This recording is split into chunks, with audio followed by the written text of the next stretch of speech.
اسلام آباد میں 3 دن کے لیے موبائل فون بند رکھنے پر غور، شیخ رشید کا بیان۔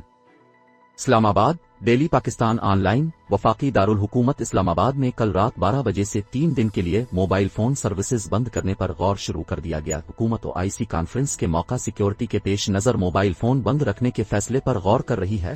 وزارت داخلہ نے PTA کو موبائل فون سروسز بند کرنے کے لیے تیار رہنے کی ہدایت کر دی ہے۔ دوسری جانب موبائل فون سروس کی بندش سے متعلق وزیر داخلہ شیخ رشید کا بیان بھی آ گیا ہے۔ انہوں نے کہا ہے کہ اسلام آباد میں OIC وزراء خارجہ کانفرنس کے سلسلے میں موبائل سروس بند کرنے کا تعین کل کیا جائے۔ اس حوالے سے مشاورت ابھی تک جاری ہے۔ انہوں نے کہا کہ مکمل مشاورت کے بعد موبائل سروس بندش کے اوقات اور ایام کا فیصلہ کل تک کر لیا جائے گا۔ بنی گالہ کے خرچ سے متعلق الزام، وفاقی حکومت نے جسٹس وجیہہ الدین کے خلاف بڑا قدم اٹھانے کا اعلان کر دیا۔ مزید علاقائی اسلام آباد